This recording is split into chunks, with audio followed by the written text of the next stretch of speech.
Les gens vont regarder cette vidéo et se dire « Sa technique est horrible parce que je ne sais pas jouer de la guitare ».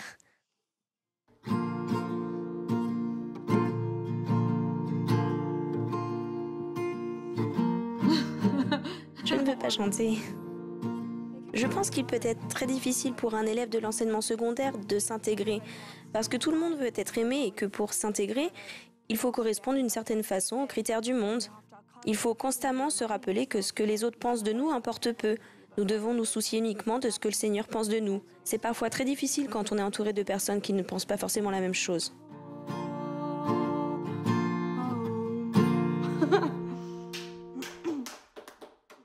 Je m'appelle Madison, j'ai 18 ans et je suis en dernière année d'enseignement secondaire.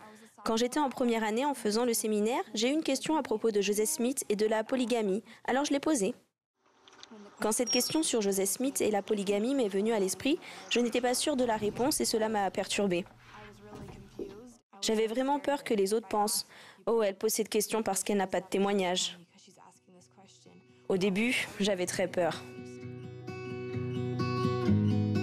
Bonjour frère White. Nous étions en classe et nous parlions de Joseph Smith et on a abordé le sujet de la polygamie et ça m'a mise en colère. Frère White s'en souvient. Je ne sais plus si tu as levé la main. Je crois que tu as juste dit « Quoi? Vous êtes sûr ?» Il l'a vraiment fait? Je pense qu'il était clair pour toute la classe de séminaire que j'étais en colère parce que je n'arrêtais pas de poser des questions. Et j'espérais que frère White puisse y répondre tout de suite. Maddie et moi avons pu en parler après la leçon. Et c'est là que je l'ai invitée à rechercher par elle-même.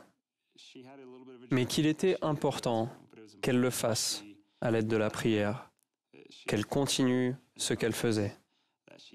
Vivre l'Évangile, agir avec foi. Je pense que c'est l'amour et le soutien de frère White qui m'ont poussé à agir. Parce que j'étais sûre qu'il savait que je ne doutais pas de ma foi en posant une question, alors je me suis vraiment sentie poussée à demander. Au début, quand j'ai commencé à rechercher sur Google, je n'ai pas commencé par aller sur lds.org parce que je voulais voir ce que les autres disaient. Et c'était très négatif et effrayant, et je m'étonnais encore plus. Oh non, qu'est-ce que ça veut dire ? Chaque soir, quand je faisais ma prière et que je lisais les Écritures, je cherchais quelque chose d'autre et je laissais vraiment l'Esprit toucher mon cœur. Et j'accordais toute mon attention à la prière et à l'étude des Écritures. La première réponse que j'ai eue a été « Si tu ne comprends pas maintenant, tu comprendras plus tard ». C'est la première que j'ai eue. Je ne savais pas si j'allais recevoir cette réponse, que ce soit pendant cette vie, la suivante ou dans des années. J'avais un des essais sur des sujets de l'Évangile à propos de la polygamie. Une version imprimée que je lui ai donnée pour qu'elle l'étudie et qu'elle prie à son sujet. En fait, j'ai été bête de ne pas envisager la possibilité que ce commandement ait pu mettre Joseph Smith en colère. Alors, quand j'ai cherché le contexte et que je l'ai lu, je me suis rendu compte qu'il était en colère à ce sujet, que c'était difficile à comprendre pour lui comme ça l'était pour le monde, ce qui m'a beaucoup aidé à m'en faire une vision globale. J'ai repensé au plan du salut, je me suis rappelé mon témoignage de ce plan et je me suis rendu compte que tout ce que Dieu fait, il le fait pour ce plan. Je suis allée voir mes parents et je leur en ai parlé. Au moins, elle a demandé de l'aide. Elle en a parlé avec ses instructeurs du séminaire, notre évêque et avec nous, ses parents. J'en ai parlé avec ma mère. Je crois que la première fois, c'était dans la voiture. Elle a bien sûr essayé de m'aider et c'est là qu'elle m'a dit « Tu peux poser la question à ton grand-père ». Mon père a une grande érudition sur les Écritures et je savais qu'il aurait des références. Je savais que mon grand-père pouvait m'aider parce qu'il avait eu de nombreux appels dans l'église. Et je savais qu'il me proposerait plusieurs ouvrages. Et il m'a beaucoup aidé en prenant le temps d'en discuter avec moi. Vous voyez, je ne pense pas que ce soit la responsabilité d'un grand-père. des parents ou des dirigeants de la prêtrise de donner toutes les réponses. Je pense que vous devez agir comme un guide qui les oriente vers notre Père Céleste. L'Église dispose d'une très vaste documentation apportée par les autorités générales qui savent très bien ce dont nous avons besoin.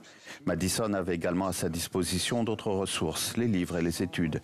Nous avons accès à tant de connaissances à consulter. Obtenir ma réponse a pris du temps. Ce qui m'a surpris, puisqu'on voit toujours dans des vidéos et d'autres choses, des personnes qui prient et qui, d'un coup, reçoivent une révélation. Et je m'attendais à ce que ça se passe comme ça, mais c'est venu tout doucement, au bout de plusieurs mois. Ce sont des petites choses qui m'ont amené à comprendre pleinement. Elle a commencé à comprendre petit à petit,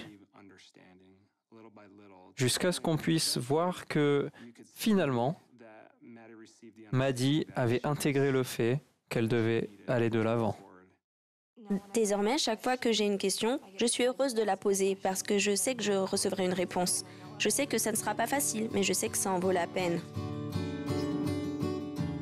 Nous avions de très bons voisins qui n'étaient pas membres de l'Église.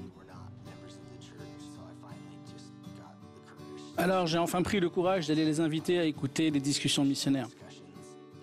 Les missionnaires les enseignaient ici, la discussion se passait très bien, puis notre voisine a posé la question « Pourquoi Joseph Smith a-t-il eu plusieurs femmes ?» J'étais très contente qu'elle pose cette question. J'étais tellement...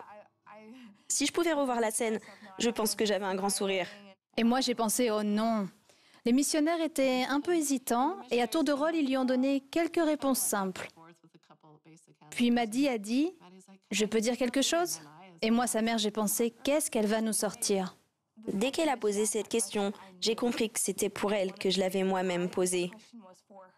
Alors, je lui ai raconté ma démarche et ensuite, elle a simplement répondu « D'accord, c'est logique ». J'étais très contente d'avoir pu rebondir parce que ça l'a aidée. Ça sonnait juste. Et à partir de là, elle a pu décider de là où elle voulait aller. Et ça n'allait pas l'empêcher de vouloir en apprendre davantage sur l'Évangile. Les missionnaires et nous sommes restés scotchés. C'était sa première fois et tout s'est bien passé. Elle a reçu une réponse et a su la présenter correctement et avec assurance. Je suis allée voir Frère White et je lui ai dit « Vous n'allez pas croire ce qui s'est passé ». Bien sûr, il s'est montré très gentil et il était très content pour moi. Il m'avait, pour ainsi dire, accompagné, alors c'était important pour moi. Je pense que ce que les autres élèves peuvent apprendre de Maddie, c'est qu'il faut demander, poser des questions, exprimer son incompréhension. La plus grande leçon que j'ai apprise de cette expérience est que Dieu veut que nous posions toutes les questions qui nous viennent. Et il veut que nous en apprenions davantage sur lui, son Fils et son plan. Il apprécie que nous le fassions. Il nous aide toujours, quelles que soient nos questions. J'ai beaucoup appris sur mon Père Céleste et mon Sauveur, et je me sens beaucoup plus proche d'eux. C'est vraiment incroyable qu'une simple question ait pu affermir autant mon témoignage.